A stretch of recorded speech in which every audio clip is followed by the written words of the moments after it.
Good morning and welcome to Norcal PTAC's webinar, How to Do Business with the Government. This is part of a whole series of webinars we've been doing since April and will continue through the rest of the year. And just a very high-level overview of how to get started with government contracting if it's right for you. I'm very much looking forward to this. I'm your host and presenter today. My name is James Forrest. I am a procurement specialist with Norcal PTAC. Before we get into the content, the meat of the presentation, I do want to talk about PTAC because PTACs are incredibly useful. This is an introductory webinar, and we're going to be talking about how to get into contracting. So we think the first step should be to contact your local PTAC. And sure, we may be a little bit biased, but as you can see here, there's actually PTACs across the whole state, and there's actually PTACs across the country. So it's not just us. We think PTACs are a great free resource for small businesses who are looking for some coaching. Everybody needs some help trying to figure out government contracting. So if you do need some help, you're not alone. There's about 96 PTACs across the country. PTAC stands for Procurement Technical Assistance Center. Norcal PTAC, I'll talk about that in a second. But we all have the same basic goal, which is to help businesses compete and succeed in the government marketplace. So all of our services are at no cost. We don't charge you anything. So funded by federal, state, local grants and contracts. And just a fun little fact here, in fiscal year 21 alone, PTACs served over 56,000 clients and helped them win more than 24 billion in government contracts and subcontracts, which is quite the figure. We've got a nice share of that for just Norcal PTAC, just these 15 counties here you see on the map in green. It's the Bay Area, and then up the coast, all the way up, butts up to Oregon. We've got the inland counties, Siskiyou, Trinity, Shasta. In 2021, our clients won more than 500 million, or $500 million with a B, in government contracts. So that's a very healthy share for this service area.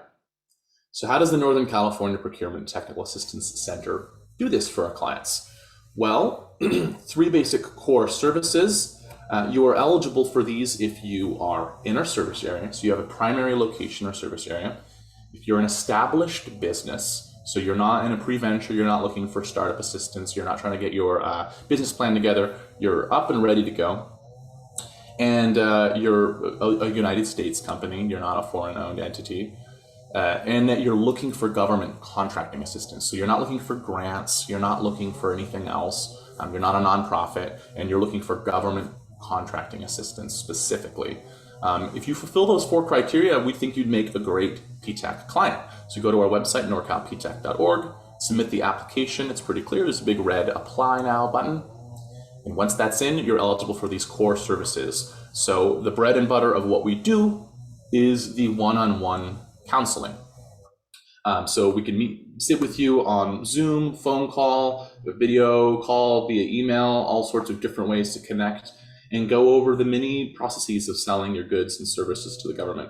I'll go over those on the next slide.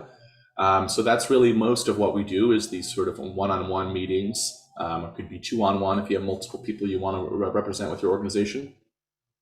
We can also set you up with a custom bid matching profile. This is pretty cool. I'm a big fan of this. Basically what it does is it's a service that we pay for and offer to you for free. It goes out to the internet and it scrapes together all of the opportunities that match criteria that you've worked out with your procurement specialist. And then it sends you inboxes every morning with a list of RFPs, RFQs, sorts of sought, things that want your attention. And you click on those and you're able to review the bids right there and see if you want to bid on them. And of course, last but not least, by any measure, are the resources and trainings that we are constantly putting on. So for instance, today, you're in a webinar today. This is one of the trainings that we put on, part of a series. We are also putting on contracting topic webinars on a variety of topics. So please do check those out. We also partner with a lot of different organizations. And we had someone from the Office of Small Business and Veteran Business Services with California. We do webinars with them. We do webinars with the EPA, with different women-owned business centers. And so we are prolific resource trainers. So please do reach out to us if you're interested, or you can find our calendar of events on our website. So you all get started with norcalptac.org. You can also find your local PTAC if you're not in this service area. Don't worry, like I said, there's 96 across the country. Chances are you're in the service area of a different PTAC.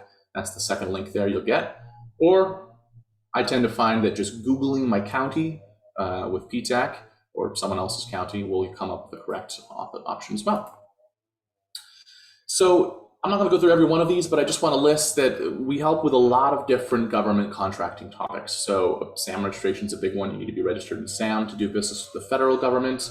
We can also help with certifications. We'll be talking about a lot of certifications today, capability statements, another topic, market research, marketing to government agencies, two different things, reviewing proposals, post-award support, really all sorts of topics. So those happy kids are how we imagine our clients after we help them. All right, let's get into the main meat of the presentation here. Again, my name is James Forrest. I am a procurement specialist with Norcal PTAC. I've been working with PTAC for about 3 years. I don't have a degree in government contracting. I'm not a former contracting officer, but I have been working closely with this team, a very small team, an organization whose entire purpose is dedicated towards providing government contracting knowledge for small businesses. So I've had the opportunity to have hands-on learning for these years, working closely with procurement specialists and admin staff on how to do this. So I'm very excited to be sharing this knowledge with all of you. And you can also schedule a meeting with me and sit down and talk if you apply. So let's go over, well, I guess I should talk about the disclosure. The information we have here is basically, it's accurate today as to the best of our knowledge. It could change. We're not going to send out an email. No one sends us an email when something changes unless it's big enough. So just be notified that this is, to the best of our knowledge, is just true as of presentation in July of 2022. All right, so let's go over our agenda today. The first was what's the PTAC program? We've already talked about that. So next up, we're going to talk about what is government contracting. That's obviously relevant for what we're talking about today. How to determine if selling to the government is right for you. You can't assume that everyone should do business with the government. So we're going to go through that. We have a nice checklist. And then if it is right for you, you've decided, then how to get started. We have a lot of resources for that. Marketing to the government. This is a huge issue. I think a lot of folks underestimate the importance of marketing to the government. So we have some good tips for that as well. Where to find bid opportunities. We get questions about this all the time. We mentioned Bid Match earlier, but there's also a bunch of different portals where you can sign in and register and get bids sent to your inbox or just to check it every day. And then we're going to wrap up with some steps for success. So that's the program for today. Let's dive right in. So what is government contracting? Like I said, this is a high-level webinar. We're gonna talk about things on a broad level. So let's start at the broadest possible level. So I think we know what the government is. So they're the tax-funded entities that help run different aspects of our society. So when people say government, this is a good thing to be aware of. People say government, they often mean the federal government when they say, oh, the government. But of course, the government could be your local city. Could be a city of 5,000 people. It could be your county. It could be your state. You know, we're in California here. It's a big state. It's a big government. It could also be school districts. Could be transportation authorities, publicly owned utility entities. That's one a lot of folks don't think of. It could even be Native American tribal governments. So these all count as governments, and it counts as government contracting. So when an entity like this, that's tax funded, needs something, whether that's a product or a service, they can either do it in-house and do it themselves with their hired W-2 employees, or they can contract it out. So once upon a time, there were a lot more things that were actually done by government employees in-house, so to speak. So a classic example is all the ships built in government shipyards.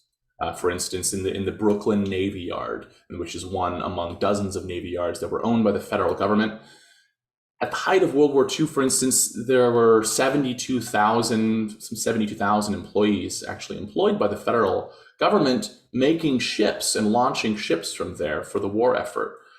There were also government contractors, private entities that were building ships for the government.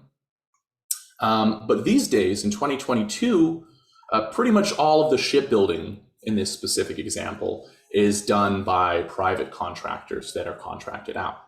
And this has been the overall trend in the last decades leading up to now. So even as the size of the federal government has grown, increasingly they opt to contract out more and more of what they need. So it's easier for them, or better for them, or maybe better for society, and depending on your arguments there, in a number of ways to pay private market entities to fulfill the needs rather than doing it themselves. So the same has been true for local and state governments too. So think about the rise of consultancy as a GovCon service. Consultants have a very large share of government contracting nowadays. It didn't used to be the case that the government hired out consultants in that way. So what am I trying to say? All of this comes down to that this is an opportunity for you if you're a small business owner. This is where you can step in and fulfill some of these needs and make the government your buyer. So what kind of products are we talking about? So on the top row, we have some very commonly purchased things. We got some construction, janitorial, firefighting service, office supplies. We'll talk about these on the next page. On the bottom, we have some less frequently purchased things, but things that are still purchased. So moving services and logistics. Pet food. So imagine all the K9 units and police forces that need leashes and collars and bones and dog food. We need food. We're going to talk about prisons, wholesalers for food. The USDA needs to buy these things as well. So, and the last picture there, you might be confused that there's a couple of goats. Goats are not a huge government contracting category. However, government may actually pay to rent your goats. So if you ever heard of goats, I wouldn't make it your main business plan to do business with the government. But if the government needs a lot that's cleaned up, if it's been overrun, or they, for whatever reason, they don't want to use mowers, they may hire your goats to go in and chew up all the grass. So government really does kind of buy everything. So when we're talking about less appropriate industries here, we don't take it with a grain of salt. The government really is quite a broad purchaser. So again, some of the appropriate industries, public works, construction, architecture and engineering is a huge category.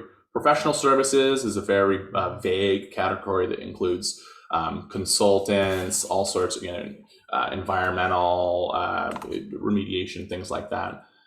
Office supplies, janitorial, information technology, that's a huge one by the dollar. A lot of money is spent on IT for obvious reasons. We live in this digital society. Medical suppliers and technology, a lot of hospitals. Transportation logistics, fire suppression services, so wildland firefighters, that's a huge deal as well. And then of course, defense. So there are some categories that are not appropriate, or not quite as appropriate at least. You may have some success if you have one of these kind of businesses on the right, but we wouldn't really recommend dedicating that much effort. Because you remember, they're paying with taxpayer dollars. They have this responsibility not to spend it on frivolous things or things that aren't going to get them the best value. So anything federally illegal like cannabis is going to be a very difficult sell. Restaurants, bars, entertainment, well-being, holistic health, clothing retailers. So it's not that they don't buy clothing. Clearly they need uniforms and clothing for different things. But if you're just a boutique clothing retailer, it's very unlikely for you to have a lot of success in the government marketplace. And then luxury items, perfumes, makeups, things like that, not quite as common. And again, just think about this from where the funds for taxpayer dollars are going. Are you going to, is the government going to be spending your taxpayer dollars on salt lamps and perfume and alcohol and cannabis? Well, we hope not. So that's kind of a bit of a rationale there. This is an interesting slide because it basically shows that even one state agency, even one state prison, one location in a state agency buys a multitude of things. So this is the Pelican Bay State Prison. And really, if you look at what they need here, it's the needs of a small city. They need IT. They need rental services, recyclables, jail beds, housekeeping. They need food. They need couriers. They need cremation services. They do need clothing, probably not boutique clothing, but they need clothing, armory supplies, photocopy paper. So really, there's a lot of opportunities just in one place alone. So trying to find out where your business might fit into this picture is a big part of how you have some success in government marketplace. So if you're brand new to the idea of government contracting, but you've heard a little bit, then you might have heard the terms prime and sub.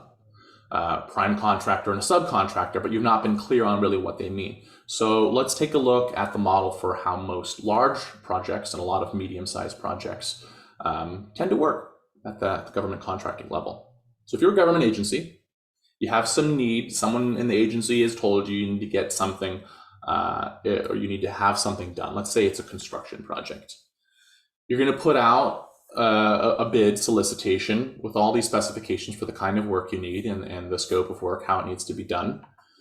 And typically, if the dollar amount is high enough, it really needs to be a large business who actually succeeds in getting that award. If we're talking about something that's millions of dollars, your little mom and pop shop contractor is probably not going to be able to fulfill that. However, for whatever reason, it could be because the prime contractor, even though they're a large business, doesn't have the capacity, or it could be because the government has a quota for working with small businesses, or for any other reason, prime contractors will frequently subcontract out work to other entities. So these tend to be small businesses. So subcontractors, not necessarily a small business, but in this model, it's more likely that you'll find a subcontractor as a small business. And so they are on the contract, but not in a direct relationship with the government agency. They're in a relationship with the prime contractor as a subcontractor on that award that they win. So this is a great opportunity. If you still want to compete on large projects, you don't have the capacity to bid directly for a large project, then you could work as a subcontractor. All right, so we're going to talk about recipes for success, and I want to spend a little bit of time here. So I appreciate an entrepreneurial spirit that says, I can do it, we can do it. No matter what, I'm going to give it a try, and we're going to give it our best effort here. That's a great attitude, but I also think that realism is important, because I don't want folks spending time and energy that could be spent productively elsewhere. And so the first thing that we want to say to our clients is to encourage them to ask themselves, are you ready for government contracting? This is a question you should ask yourself before you even apply for our services. So at the very least, your business needs to be established. So it needs to be licensed, registered with the appropriate authorities to do business. And it's better, a lot better, if you're actually up and running and you're already getting sales. That's the first, established business plan that includes government contracting. So government takes considerable time and energy to do business with the government. And it's rare for businesses to actually find success in the government marketplace without being very conscientious about their strategy. So that's something to keep in mind. Financial stability. Contracting is an investment. Can you afford that investment? So not every investment is a good idea. Some investments you can afford, even if in theory it would be good. So the government is a reliable payer. They do pay you for the work that they do. They're not going to disappear or declare bankruptcy, but they don't pay up front. They don't. So it's not uncommon for businesses to receive payment as much as 90 days after the completion of a project. So can you afford to pay your employees and front all of the supplies and the overhead costs while you wait for payment? And sometimes if you submit an invoice and you've done something wrong on the invoice, you filled it out incorrectly or used the wrong format, it'll be even longer. It can take even longer, and you may not be notified immediately about what you've done wrong. So it can be a frustrating experience, which is really having some financial stability, a nice security cushion there. It really is helpful. And we feel for small business clients that don't have a ton of excess cash already. But there's quite a bit of risk involved in government contracting in this way. So plenty of new contractors actually end up losing money on their contracts in the start. We don't want to do that. But I see how it happens. You want to bid low to be competitive, but then you may underestimate the time and resources it takes to administer and fulfill a contract on your own, which can be significant. So you don't want to do that. So we want to really consider all these aspects before you get started. Next topic is past performance or history of sales. So you will want some past performance. Government agencies generally have the ability to be a picky buyer. So like I said, if you're the state of California, there's dozens of millions of people that live in the state, tens of thousands of businesses. They can be picky about who they do business with. And they're paying tax dollars, so they need to be careful to get the best value, the best bang for their buck. So if you don't have a history of sales to prove your worth, how will they be assured you're a good contractor? Now, again, I feel for folks that are starting out because this is a really frustrating situation. If you don't already have past performance, well, how are you going to get started in the government marketplace? And here's the answer. Basically, put down whatever you can. So if you have if you're applying for a federal project, if you have any other federal projects, obviously that's great. Include those as references. If you have worked just with the state or with a county, if you worked with your local fire district or something, put that on there. Put that contract on there. Get a reference.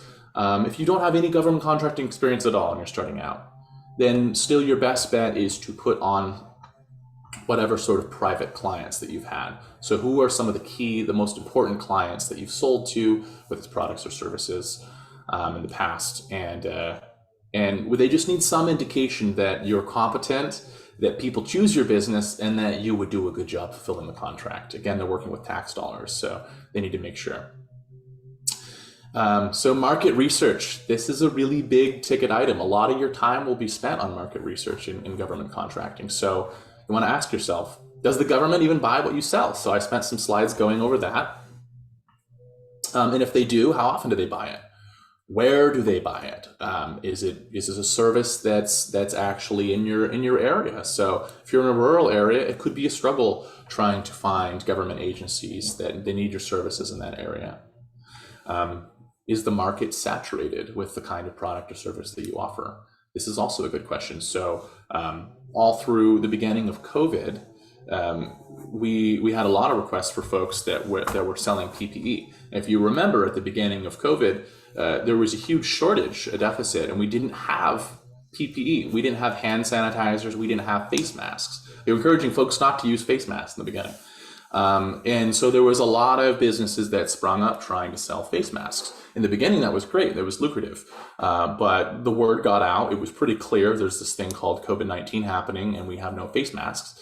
And then suddenly, thousands of businesses are trying to offer the same product. So pretty quickly within that year, that first year, 2020, the market got inundated with PPE supplies. And at that point, it was no longer an optimistic viewpoint for clients who were trying to sell face masks and hand sanitizer. So that's something to consider. Is your market saturated? Are the contracts that you're looking for, are they mostly for large businesses? So what's the contracting structure? If that's the case, maybe you should look into being a subcontractor instead. That's a very different marketing strategy, whether to market yourself directly to government agencies, look up all the agency contact information, or whether you want to reach out to large businesses who are primes. Find out who are the large businesses that are bidding on and winning government contracts, and then say, hey, I'm a subcontractor. This is the type of work I can do. How can I get involved?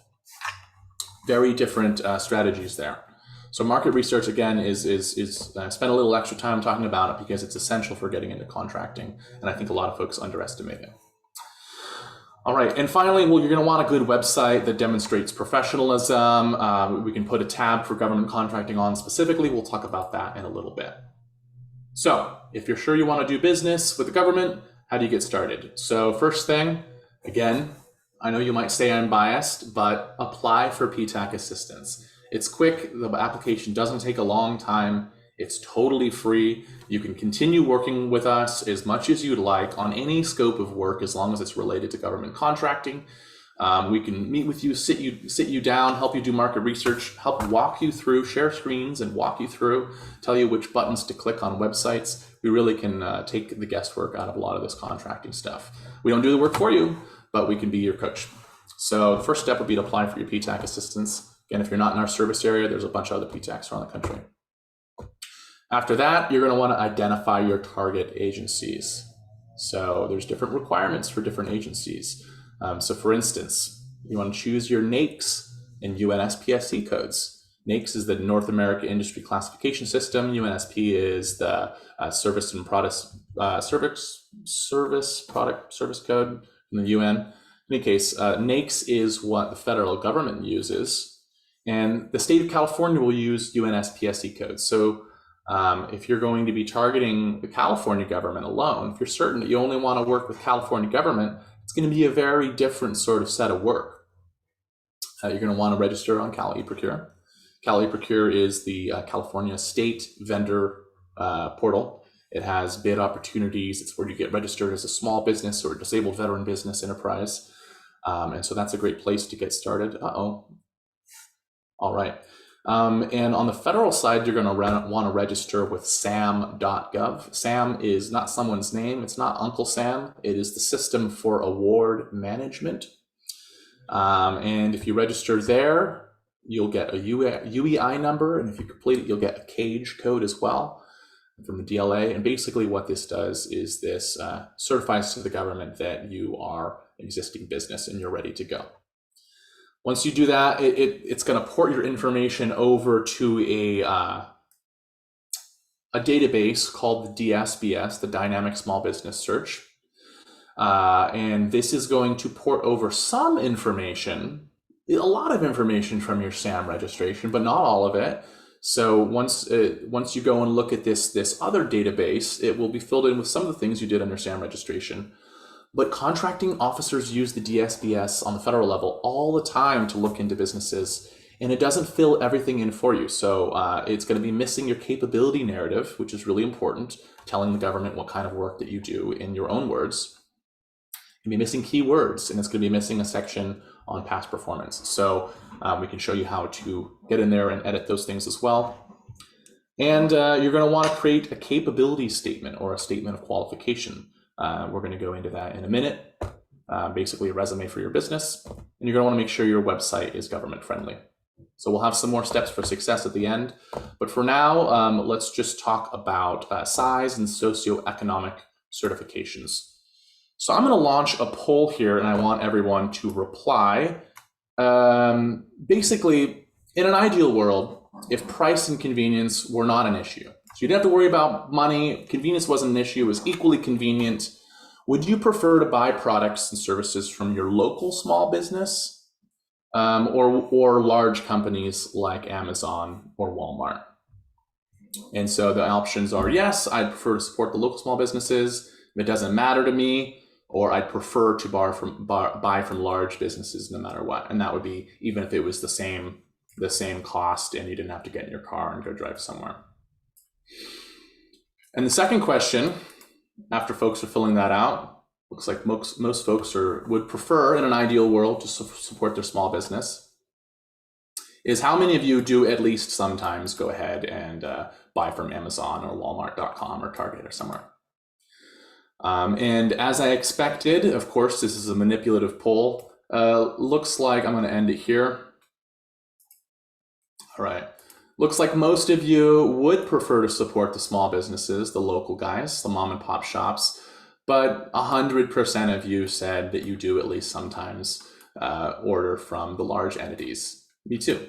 So that's the dilemma, you know, if you're here at home on your computer and you need something, well, you can go drive to Old Town and find parking and go walk around to different shops trying to find who has this very specific thing, or you can just go on a website and buy it. It's probably a little bit cheaper and it'll show up at your door. You don't have to leave your house. There's convenience and price incentives for doing business with large corporations, for better or for worse.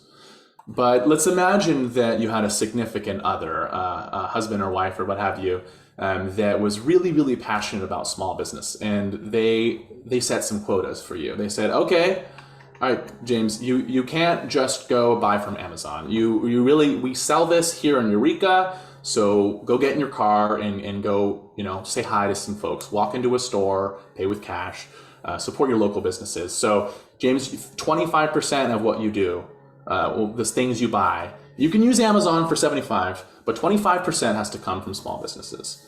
So imagine that's the sort of situation.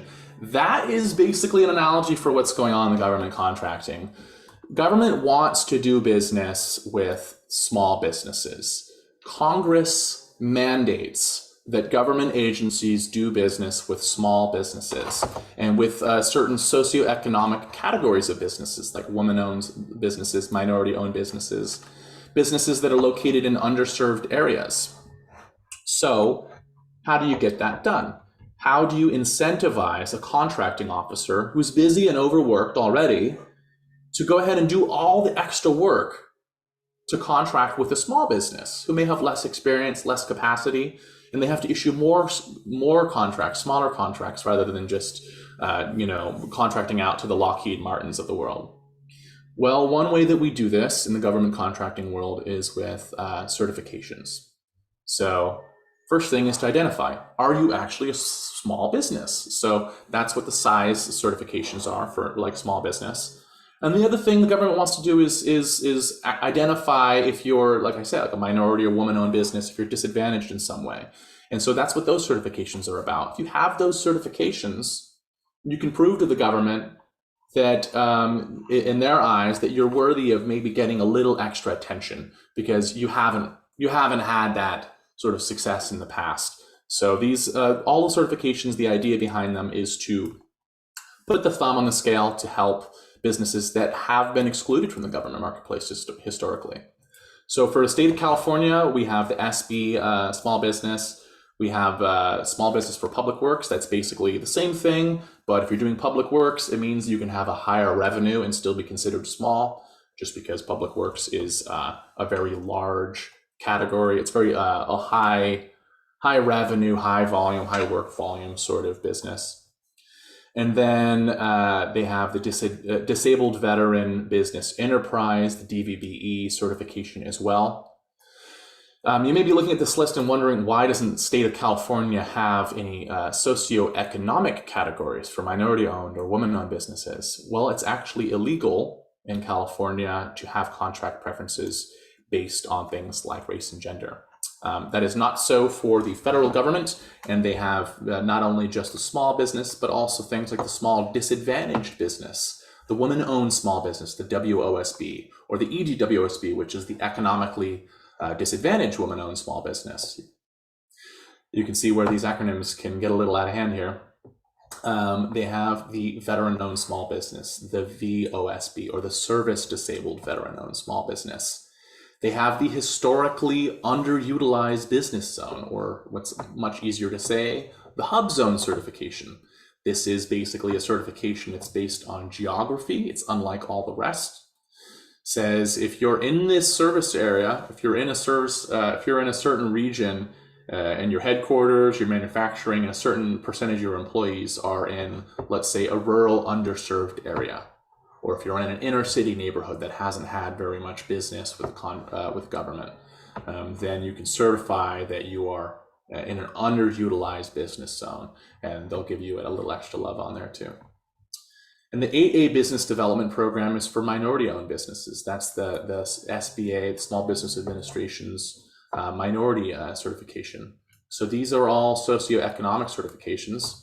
And the DBE, the Disadvantaged Business Enterprise cert, is a little bit different from the rest. This is also a socioeconomic category. They have all sorts of qualifications for who can apply.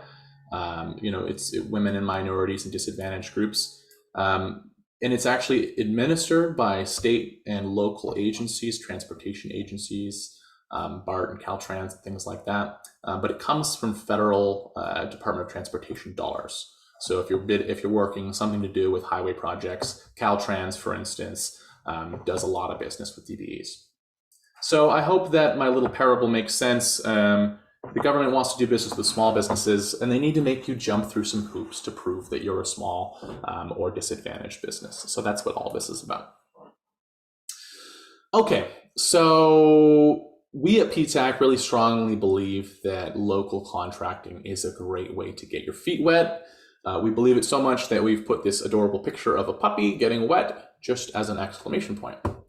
So if you're just starting out in government contracting, maybe you don't have the capacity to do business with the federal government. Maybe you never will. Maybe you don't want to. There's more dollars actually being spent by local agencies in this country than by the federal government. So any individual local agency, the county of Humboldt, the county of San Francisco, obviously not spending anything on an order of magnitude of the federal government, but they're spending something. And in aggregate, all of those thousands and thousands of counties and cities, school districts, transportation agencies across the country, it does add up.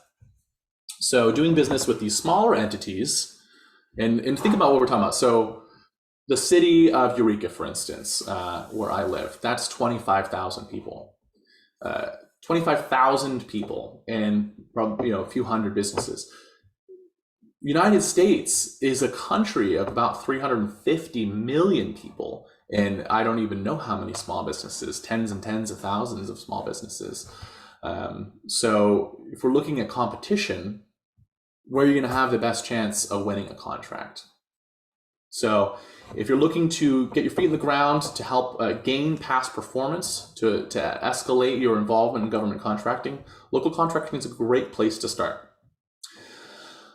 Typically, local agencies use their own procurement systems, so they're not going to use Cal e-Procure, although there are some that have some reciprocity with that and use that.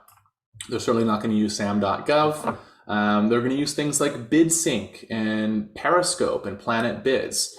So that's a whole different registration process. Typically, these are free to use, but there are they want to force you to pay. So a lot of them are going to blur things out and make things just a little bit more difficult for you. So you'll pay the $5 a month or whatever it is to use the full process. But it should not. You should be able to access a free version in order to just register your company as a vendor in these databases for counties and cities and such. So some of the local entities even have business preferences that they have certifications for. So for instance, the one that comes to mind would be San Francisco's local business, the LBE Enterprise Certification. And that's basically just your way of saying, hey, look, I live in San Francisco. These are my tax dollars going to San Francisco. If you spend it on me, it's going to stay in the community. It's not going to go to someone in Arizona. No offense to Arizona. But I'm the local mom and pop guys here. So that's a nice little boost to you, get a certain bid preference with that. And so the problem with local contracting is that you often don't know where to start. There's so many different agencies, different cities, and they all have different processes. It can be frustrating, but it is often simpler to do business with them. And we've made it easier for you. We made a list of procurement sites here you can take a look at. We would recommend clicking on that once you get the slides. So it's a nice whole list with links to different websites. Okay, so capability statement, I said I would talk about that. It's also called a statement of qualifications. That's like SOQ. So this is very important. This is going to be a keystone in your marketing strategy. Basically, you wouldn't apply to a job, go in to apply for a job without a resume. It's the same idea with your capability statement. It's a resume for your business. Typically, we want it to be one page, front and back. If it's in paper format, it's just one thing to hand over. You want to create multiple versions to target different agencies. Again, same idea that you would for a resume. You don't want to have the exact same boilerplate resume. As someone who's reviewed a lot of resumes, it's you can tell which ones have not been tailor fit to the job they're applying for. We have a webinar on this if you want to dive into how to do a capability statement. This is going to be really high level here, but we have a lot of information there on a previous PTAC webinar we've done. I'll briefly just go over what sort of things we should include. We should have a brief intro paragraph describing what you do, your core competencies, differentiators, what makes you better than your competition, some key clients in your past performance, some bios on your key personnel, and helps lend some professionalism. Codes and certifications, so NAICS code certifications, who are you? What can the government consider you as? Your contact information, of course, website, and photos are always a nice touch. We got a free template here. We made this ourselves, so it has our stamp of approval, but you can download this. You can also find tons of capability statements, templates. If you just Google it, just know that some are better than others, so use your discretion. But here's just an example of a front and back that has a lot of good information on it. So, a government contracting ready website. This is a big one, and when we say it, a lot of folks are confused. What do we mean government contracting tab on our website? What does that mean to be government contracting ready? So first off, you're going to want your website to be updated and relevant. So it's kind of a bummer when I get a client and I look and I try to find them on the internet and they don't have a website. These days, it's really easy. There's a lot of free services to do websites. So if you have even the slightest bit of extra time, definitely set up a website for one thing and make sure it's updated and relevant. So government contracting tab. So what is a contracting tab? Contracting tab would be a place that catches the eye of a potential government buyer that says, I'm serious about doing business with the government. Here's my capability statement in PDF form. Here's my registrations and certifications, NAICS codes, the types of things that you would put on a capability statement, but listed out nice and neat for the eyes of a contracting officer. So thanks to Thomas Burns, one of our procurement specialists, who come up with a couple examples, and then I put some animations on here to make it a little more clear what we're talking about here. Admiral's Experience, for instance, they have a government contracting tab here. This is I believe this is a consultancy firm. They got a company overview. They've got current and previous contracts. You can see that they've listed it out there. If you scroll down, you can find a link to their capability statement. That's great. Government agencies love seeing that sort of thing. McKinsey here, another example. Again, we're not trying to pick out and say these are great companies or anything. We don't know them, but they do have nice government contracting pages. This is another thing you can do is have some of your government clients listed in there with others. And they also mention that they're a GSA contract holder. It's a federal contract vehicle that I'm not going to go into right now. But if you have it, it's a lot of work to get in there. It's a lot of work to maintain it. Definitely good idea to market it, to let folks know. Basically, it's like you get on the government's Amazon, so they can buy staplers and staples from you with just a click. But anyways, so there's also a nice list of NAICS codes here they have with both the code, the number, as well as a description of that category. So this is a great idea, and it's part of your marketing strategy. So having a good website, important to marketing your business. When you reach out to the businesses, when you reach out to the entities, the government entities you want to do work with. So let's talk about that process, because that's a big part of it. You want to develop a marketing plan to target agencies or primes, other large businesses who buy what you sell. So you want to network with government agencies, prime contractors, and other small businesses. We've been talking about how to network with government agencies. That's important. You can work with PTAC to find what sort of contacts are in your area and the kind of agencies you're looking for, how to reach out to them, send your capability statement, direct them towards your website. But it's a very different marketing strategy if you're going to work as a subcontractor. There's no need to reach directly out to small business liaisons and contracting officers and the like. You're going to reach out, you're going to find the businesses that are actually getting contracts already, the large businesses typically, and then you're going to introduce yourself to them directly. So you're networking with other private entities. You're going to reach out and say, hey, this is what we do, this is what we can do, this is what we'd like to do for you. Here is all of our marketing information. So largely the same thing that you would do for a government contract, for a government agency rather, but you're going to be doing it for a prime contractor. So it is a different strategy there. And then, of course, you can also network with other small businesses, identify opportunities, teaming, venture agreements, and things like that.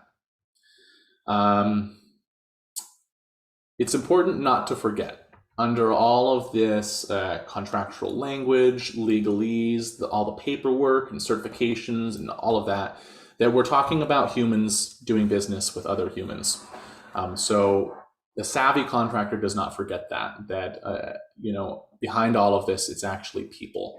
And so the best thing you can do is to actually meet people, make an impression, and hopefully a professional impression. Attend the expos, the matchmakers, conferences, etc. Go out and shake some hands and make eye contact if you can. That's, I know we're not out of COVID, but things have opened up, and it's a good opportunity to, if you feel safe, to go ahead and attend those. And there's also plenty of virtual ones. We did a virtual matchmaker year before last. So participate in trainings. So PTAC's always putting on trainings. You can go to our website. We put our partners' trainings on there as well, even if we're not hosting or participating in them. Trainings are a great idea. You can't get too smart when it comes to government contracting. There's really a whole world. Nobody knows everything. So social media presence, this is always a good idea, especially LinkedIn. LinkedIn is the best social media network for professional services and in the business world. Also true for government contracting. So if you want to do networking with folks that might help your business in the government contracting field, have a good LinkedIn, keep it updated, reach out to folks.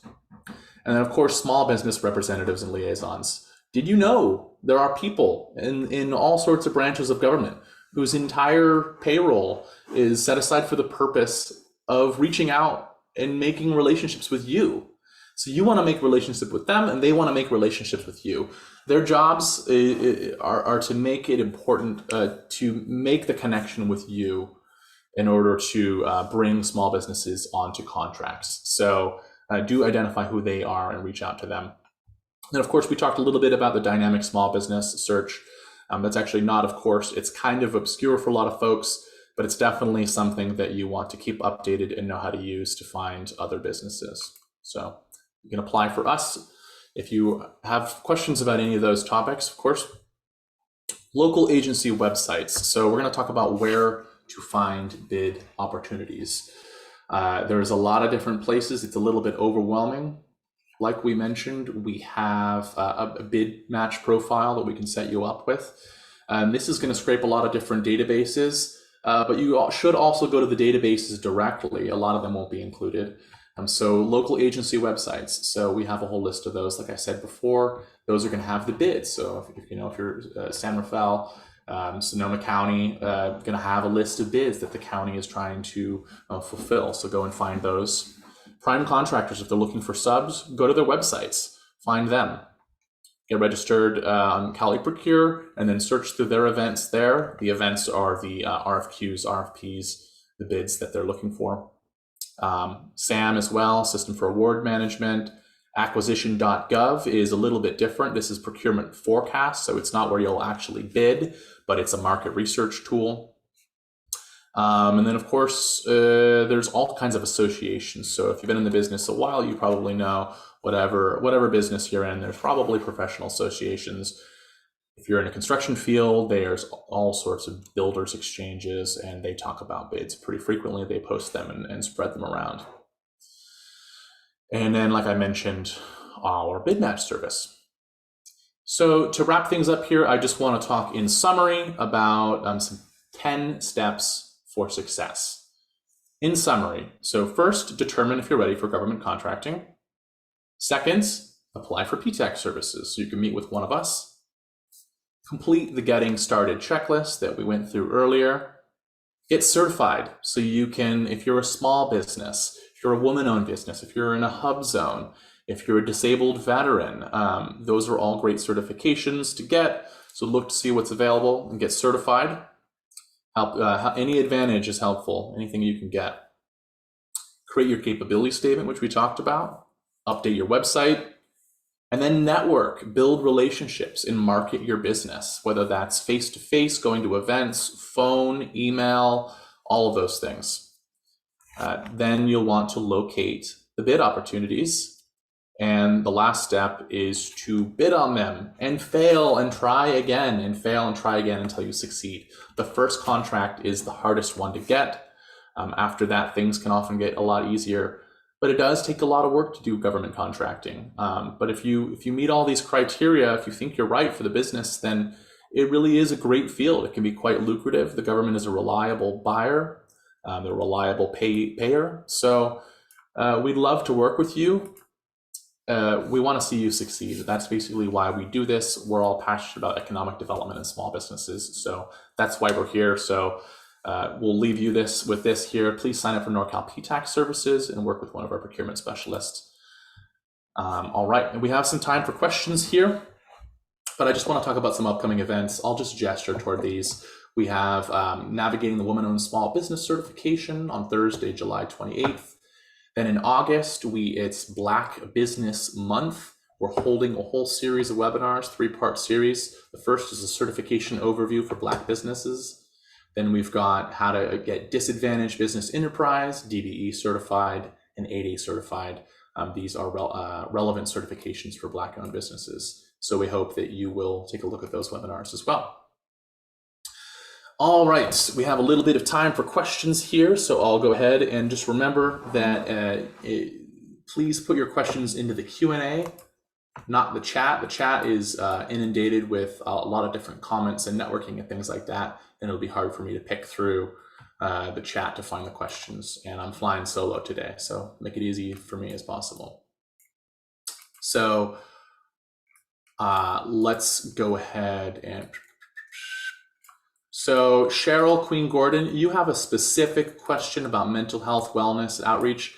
We get a lot of specific questions about whether a specific service, how much opportunity that has for government contracting. That kind of conversation is best had between you and a procurement specialist. So we would encourage you to apply for your local PTAC, whether that's us or someone else, and then they can do some market research. Because I won't know off the top of my head what the procurement forecast is for social work. But thank you for your question. Acquisition.gov is a research tool for federal procurement from Diane Leiden. Yes, that's true. Acquisition.gov is a good, valuable research tool, one of many government websites and private websites as well, like GovSpend, for instance, where you can look into federal procurement forecasts and trends. Lakeisha's asking, will this webinar be available to view when we're done? Yes, absolutely. We are recording it right now. It's going to go to the YouTubes. It'll be on YouTube. It will be copied over to our website. So you'll have a link with the slides in PDF form, as well as a recording of this webinar. And that's all going to be on the past webinars tab on our website. So if you go to our website, norcalptac.org, click on the resources tab, and then it'll be under past webinars. And we're also going to reach out to everyone who registered for the webinar and send them a reminder once it's up. So thanks, Lakeisha. All right, Lam Nguyen is asking, what do you recommend for a woman-owned small business trying to tap into the defense as only having a motorcycle automotive background and know nothing about defense logistics? That's a difficult question. We would have to kind of sit down with your business and figure out what your capacity is. Again, I think one of my recommendations is to set realistic goals and to start small. So if you're a small business, you don't have a ton of experience selling arms and munitions and doing defense work, maybe jumping into trying to work with a defense logistics agency is not going to be a fruitful path for you. Figure out where to start. Your expertise in automotive background, it may be useful in a field. So doing market research is a matter of trying to find who is actually buying what you sell at the capacity at which you sell it. So Lam, again, I'm not sure about your specific case. We would need to really go through what your capacity is and what kind of contracts you're looking at. But the recommendation, as usual, is to start small. Start in local contracting. Start with counties and cities and transportation agencies, especially if you're in the automotive field, and then try to build it up from there. All right. All right, we're getting some thanks here. Thanks, Lam. Appreciate your question. What suggestion can I give for real estate professionals? Again, so for the industry-specific questions, I'm not going to be able to give a good answer on these webinars. We've got a lot of participants here, and it's just one industry. I'm not really sure. We'll have to sit down and look at the opportunities available. It's going to be every business is unique.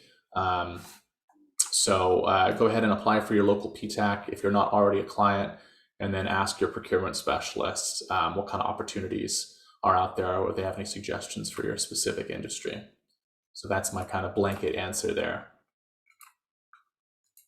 All right, and thank you, Lakeisha. Any other questions here? All right, seeing a lot of activity in the chat, which I have not looked at. Thanks, Amanda, for reminding folks to put them in the Q&A. All right. Well, I don't see anything else, and we're just about at time. So thank you so much, everybody. I believe you should, well, let's see. Susanna has a question here. What's a good place to search for NAICS products and product service codes? You can actually just Google that. Just search NAICS codes, look up or search, and that's going to have a good website there. It'll have all the NAICS codes. It's the best thing to do is always to find government websites. If you find third-party websites, they may want to make you pay or inundate with advertisements, or it may be inaccurate. I've had that happen before. So look for a government website that lists NAICS codes. All right, a lot of government. We used to have a lot of government contracts and orders, but it seems like we've lost a lot for the last 15 years we've been in business. What would you recommend I do? I know it's a dissatisfying answer, but again, that's really going to depend on your business circumstance. So work with your procurement specialist. There's no one size fits all. We've gone through steps for success. Maybe one takeaway I could offer is just, you don't want to let up on the gas pedal for marketing. 80% of your time government contracting is going to be spent marketing. When folks get into it, they think a lot of it is going to, most of it's going to be getting your certifications. And once you're certified, once you're registered and certified, the work will come to you.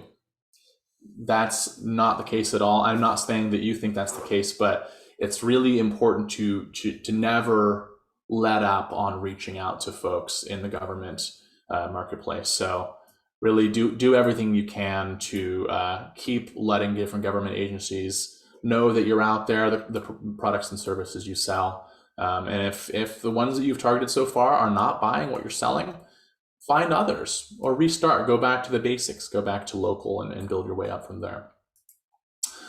All right, thanks. Everybody should be receiving a survey. We're going to send the survey out in the email afterwards. It's basically just letting me know what you felt about the webinar today. I really like to hear feedback. We always want to improve our services. That's why we're here, is to help you. So let us know how to help you best. So I think you should be directed towards it when you leave today, and you'll also receive an email later today with another link for the survey. So again, all these slides and everything is going to go to the website, so check out a little bit later. And thank you so much, and see you at future webinars. Bye, everyone.